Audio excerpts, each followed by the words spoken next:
बिस्मिल्लाहिर्रहमानिर्रहीम। अस्सलामु अलैकुम स्टूडेंट्स। उम्मीद करता हूँ कि आप सब लोग खैरियत से होंगे और खुश होंगे। तो बच्चों, क्लास नाइन्थ बायोलॉजी 2026 के लिए मोस्ट इम्पॉर्टेंट 100 MCQs लेकर हम हाजिर हैं। तो स्टार्ट करते हैं बच्चों। पहला MCQs है हमारे पास के the study of the fossils is called, कि फॉसल की स्टडी को क्या कहते हैं। तो सबसे पहला ऑप्शन है बच्चों हमारे पास एनाटॉमी। अब एनाटॉमी में क्या होता है बच्चों के इंटरनल स्ट्रक्चर, जिस्म के अंदरूनी स्ट्रक्चर्स की स्टडी होती है। जैसे कि हमारा हार्ट है, दिल, फेफड़े, ठीक है, बोन्स वगैरह, इनकी स्टडी होती है। फिर है जी मार्फोलॉजी। मार्फोलॉजी में ना बच्चों एक्सटर्नल जो शक्ल सूरत होती है उसकी स्टडी की जाती है, कि कान, नाक, तो ये जो ज़ाहिरी शक्ल सूरत है उसकी जो स्टडी है वो मॉर्फोलॉजी में की जाती है। के बाद है पेंटियोलॉजी। अब पेलेंटियोलॉजी में जो है हम लोग फॉसल फ्यूल की स्टडी करते हैं, ठीक है, और इसके लिए नेचुरल हिस्ट्री बुक का लफ्ज़ भी इस्तेमाल होता है, ठीक है, ये आपने याद रखना है। तो हमारा जो दोस्त ऑप्शन है वो ऑप्शन सी है। और इसके बाद है जी हमारे पास फिजियोलॉजी, ठीक है। फिजियोलॉजी में ना बच्चों कि हमारी जो बॉडी के मुख्तलिफ हिस्से जो हैं वो उनके जो फंक्शंस हैं, यानी उनके काम करने का जो तरीका है वो स्टडी किया जाता है। और सेकंड है कि for a hypothesis to be considered scientific it must be, कि अब साइंसी तसव्वुर के लिए हाइपोथेसिस इज जो है वो कंसीडर होता है कौन सा, तो वो होता है टेस्ट एबल बाय एक्सपेरिमेंट, ठीक है। साइंटिफिक जो तसव्वुर है उसके लिए टेस्ट एबल बाय एक्सपेरिमेंट होना बहुत ज़रूरी है। सी ऑप्शन बच्चों आपका दुरुस्त है। और थर्ड है which one is the correct scientific name according to binomial nomenclature, कि बाइनोमियल नोमेनक्लेचर के लिए साइंटिफिक नेम क्या होता है, तो वो होता है ऑप्शन बी होमो सेपियंस, ठीक है। होमो सेपियंस, होमो मतलब ह्यूमन और सेपियंस मतलब इंटेलिजेंस, ठीक है। मॉडर्न ह्यूमंस के लिए जो नाम इस्तेमाल होता है वो ऑप्शन बी है, होमो सेपियंस इस्तेमाल होता है। और फोर्थ है बच्चों हमारे पास के which type of movement of molecules across the cell membrane required ATP, कौन से मॉलिक्यूल्स हैं कि जिन्हें across the cell membrane movement के लिए ATP की ज़रूरत होती है। तो अब ना हम बच्चों हमारे पास जो सेल मेम्ब्रेन की मूवमेंट होती है वो दो तरीक़ों से होती है, ठीक है। एक होती है पैसिव और एक होती है एक्टिव, ठीक है। अब पैसिव वो मूवमेंट होती है जिन्हें ATP एनर्जी की ज़रूरत नहीं होती, ठीक है। पैसिव पैसिव ट्रांसपोर्ट को ATP एनर्जी की ज़रूरत नहीं होती, ठीक है। ATP जो है ये सेल की एनर्जी होती है, ठीक है। और ATP से बनता है एडिनोसिन ट्राईफॉस्फेट, एडिनोसिन ट्राईफॉस्फेट, और ये सेल की एनर्जी होती है। और पैसिव मूवमेंट के लिए ATP एनर्जी की ज़रूरत नहीं होती, और एक्टिव ट्रांसपोर्ट के लिए ATP एनर्जी की ज़रूरत होती है, ठीक है, ये आपने याद रखना है। और अब यहाँ पर मूवमेंट के लिए ATP रिक्वायर्ड है तो इसका जवाब बनेगा एक्टिव ट्रांसपोर्ट, ठीक है, ये आपने याद रखना है। और फिर है जी हमारे पास फिफ्थ है division of cytoplasm take place, कि साइटोप्लाज्मा की जो डिवीजन है। अच्छा अब बच्चों अब हमारे पास ना जो है सेल की डिवीजन होती है वो दो तरीक़ों से होती है। एक होती है साइटोकिनेसिस, एक होती है कैरियोकिनेसिस। कैरियोकिनेसिस में बच्चों हमारे पास न्यूक्लियस की तक़सीम होती है, और साइटोकिनेसिस में हमारे पास साइटोप्लाज्मा की जो है वो डिवीजन होती है। तो अब हमारे पास साइटोप्लाज्मा है, तो दोस्त जवाब जो है वो ऑप्शन सी आपके पास आएगा। और ये 6 है, enzyme accelerate chemical reactions in cell by lowering the. यानी अब ना कोई भी केमिकल रिएक्शन होता है बच्चों, उसको स्टार्ट होने के लिए एक एनर्जी की ज़रूरत होती है, और उस एनर्जी को एक्टिवेशन एनर्जी कहते हैं। तो अब जो एंजाइम्स हैं वो इस एक्टिवेशन एनर्जी को कम कर देते हैं ताकि रिएक्शन जो है वो जल्दी स्टार्ट हो सके। तो यहाँ पर दोस्त जवाब है activation energy. Enzyme activation energy को जो है वो कम करते हैं।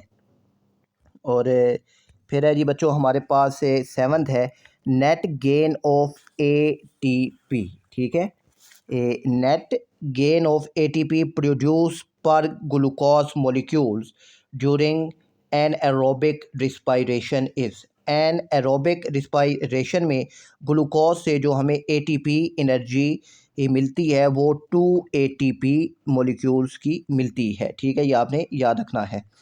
और जो होता है हमारे पास जो एन एरोबिक होता है, इनमें ऑक्सीजन की ज़रूरत नहीं होती। ठीक है, ये याद रखिएगा। और जो दूसरा होता है एरोबिक।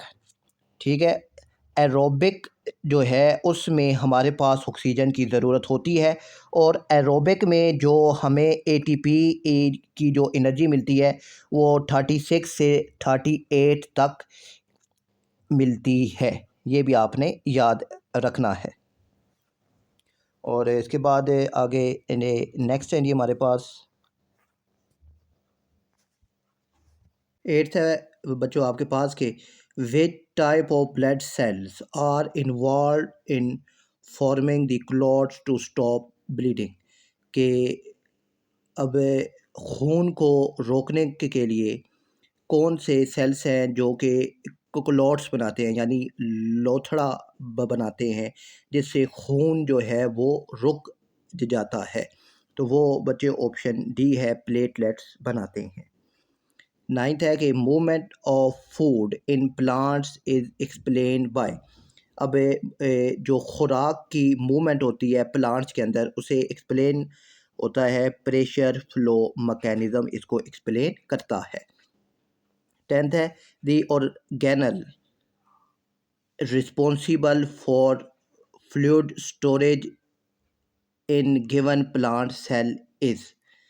तो अब जो गिवन प्लांट अच्छा जो होता है हमारे पास के वैक्यूल होता है बच्चों हमारे पास के जो प्लांट सेल के अंदर होता है, जिसके अंदर साल्ट, वाटर और न्यूट्रिएंट्स जो हैं वो स्टोर्ड होते हैं। तो जो है हमारे पास वैक्यूल, वो ऑप्शन क्यू है बच्चों आपके पास दोस्त। ठीक है, वैक्यूल होता है। और 11th है, which of the following is not a raw material for photosynthesis. कि अब जो पौधे खुराक बनाने के लिए जिन चीज़ों का इस्तेमाल करते हैं, या जो रॉ मटेरियल उन्हें ज़रूरत होते हैं, वो कार्बन डाइऑक्साइड होता है, वाटर्स है, और जो सनलाइट है उसकी ज़रूरत होती है। ऑक्सीजन जो है ये रॉ मटेरियल नहीं है, ये आपने याद रखना है।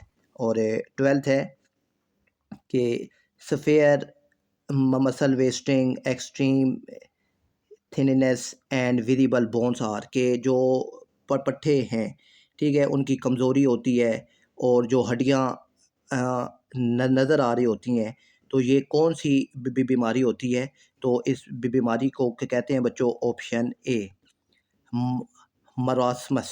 ठीक है, मरासमस कहते हैं, जिसमें भाई जो हड्डियां हैं वो बहुत ज़्यादा कमज़ोर होती हैं, हड्डियां दिखाई दे रही होती हैं, पट्टे बहुत ज़्यादा कमज़ोर हो जाते हैं। और नेक्स्ट है बच्चों हमारे पास 13 MCQs है बच्चों हमारे पास के, study of insulting human insulin gene in bacteria is related with. कि जो इंसुलिन जो है ह्यूमन जीन में जो बैक्टीरिया जो ऐड किए जाते हैं, इंसर्ट किए जाते हैं, तो उसकी जो स्टडी है वो किस में होती है, तो वो होती है बायोटेक्नोलॉजी में। ठीक है, बायोटेक्नोलॉजी। 14 है a multicellular heterotrophic eukaryotic organism having chitinous cell wall is the member of kingdom के एक मल्टी सेलुलर हेट्रोट्रोपिक जिसकी सेल वाल चिटिनस की बनी हो, वो किस किंगडम से ताल्लुक़ रखता है, तो वो फंजाई से ताल्लुक़ रखता है। और हेट्रोट्रोपिक वो होते हैं जो ख़ुद अपनी खुराक नहीं बना सकते। अब मज़ीद MCQ देखते हैं बच्चों। अब बच्चों जो रिमेनिंग MCQs हैं, तो वो MCQs भी आपके सामने हैं 15 से 25 तक, और उनके दुरुस्त जो आंसर्स हैं वो भी आपके सामने हैं। तो आपने ध्यान से इनको रीड करना है और आंसर समझना है। फिर इसके बाद बच्चों 26 से 36 तक MCQs हैं और उनके आंसर भी आपके सामने हैं।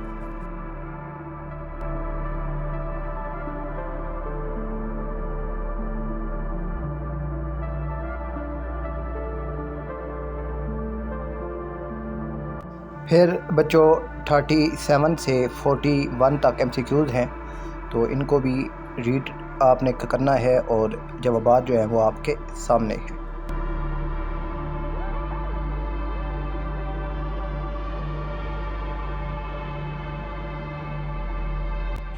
बच्चों 42 से 46 तक MCQs हैं और उनके जवाबात भी हैं।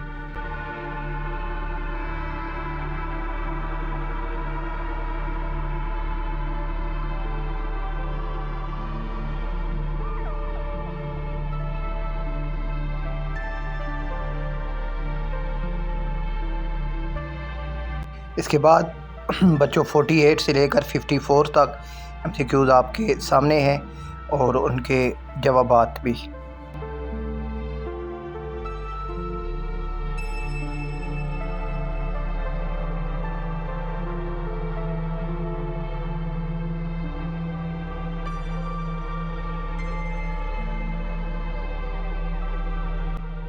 फिफ्टी 55 से 59 तक MCQs हैं और उनके जवाबात भी आपके सामने हैं।